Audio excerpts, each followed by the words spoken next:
ملختي منيستر حرشا بمخنيات عالماو معلتي ممكات دركن مدربدانتم لومي 17 سنة كلتشن عسران عالماوي معلتي ممكات دركن مدربدانتن يوم بمسرت بمجدي حبرات هجرات وعلن ممكات مدربدانت زوصة اكوب حبريتا ابزوان لعل كلتا بليون كدم حجة افراي زنبرا مريت داخيو افراي النتو تحت نبور عنقول كيلو يركب بعنصارو اب كلتا شحن صلاسان نهزب عالم نمقلاب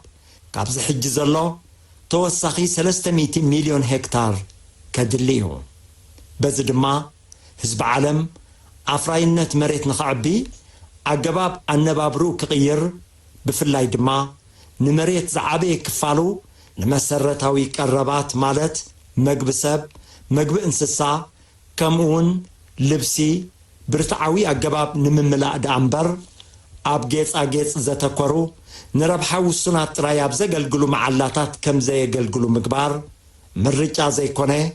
ግዴታን ናኾነ ዝኸደሉ ዘመን ንረካብ ሃገርና ኤርትራ ታሪኻዊ አመጻጻ ላዕላዊ መሬታ ብግቡእ ስለ እትርዳእ መሬትን ግቡእ አጠቃቅሙን ማዕከል መብዝሕቶም ፖሊሲታት እዩ ነፍስ ወከፍ ኤርትራዊ ዜጋ ድማ ተጠቃሚ መሬት ናይ ምዃን መሰል ኣለዎ ኣብዛ ዝበዝሕ ህዝባ ብሕርሻ ዝናበር ሃገርና መንግስትን ህዝብን ኤርትራ አፍራይነት መሬት ንምዕባይ ዝዕላምኦም ንጥፈታት ካብ ምክያድ ተቆጢቦም አይፈልጦም እንተኾነ አፍራይነት መሬት ናብቲ ዝድለ ንምዕባይ ዘድልዎ ፍድማ ቀሊል ስለ ዘይኮነ ገና ካብ ዓበይቲ ብድሆታት ናይ ዝሃገር ኮይኖም ይቁፅሉ ኣለዉ ኣብርስ እዚ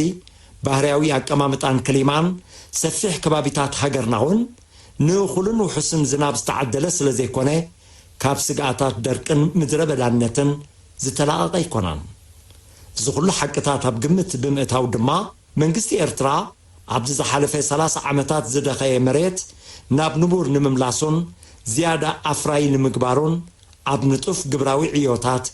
ተጸሚዶም ይርከቡ ምዕቃብ ማይን ሓመድን ኣብ ግራት ሕርሻን ኣብ ማይ ኩዕታትን ከምኡውን ዝተፈላለዩ ደረጃ ዘለዎም ከዘንት ማያታ ምህናጽ ክግበር ጸንሐ ንጥፈታት ድሮ ፍርኡ ክህብ ጀሚሩ ኣሎ እንተኾነ دركن مدربدانتن نزي زلنا كفال عالم جنا بحجون عروتاوي صلو قليل سلازيكون انترفون صعبيناتو نمبداه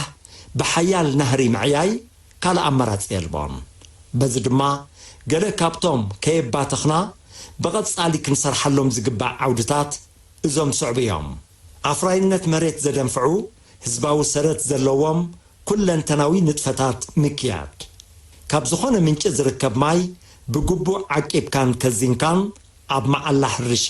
ምውዓል ንብርሰት ኣግራብ ዘወግዱ ኣማራፂ ጽዓት ብዘላቂ ኣገባብ ምትእትታው ንቕሓት ሕብረተሰብ ኣብ ጉዳይ ዕቀባ መሬትን ኣከባብን ብሓፈሻ ኣብ ዕቀባን ፍርያምነትን ሓመድ ድማ ብፍላይ ምዕባይ ንኹሎም ሓረስቶት ንኣገዳስነት ሓመድ ብግቡእ ናብ ዝትርጉሙ ኣብነታውያን ሓረስቶት ምልዋጥ አህጉራውን ዘባውን ሽርክነታትን ግብራዊ ተበግሶታትን ምዕባይ ብፍላይ ኣብዛ ዓለም ብለበዳ ኮቪድ-19 ተናዊጻትሉ ዘላ እዋን ምውሓስ እኹል ቀረብ መግቢ ሓደ ካብ ኣሻቓሊ ጉዳይ ኮይኑ ስለ ዘሎ ኣፍራይነት መሬትና ብዓጸፋ ንምዕባይ ነዚ ጽቡቕ ኣንፈት ሒዙ ዝርከብ ምውሓስ ቀረብ ሕርሻዊ ፍርያትና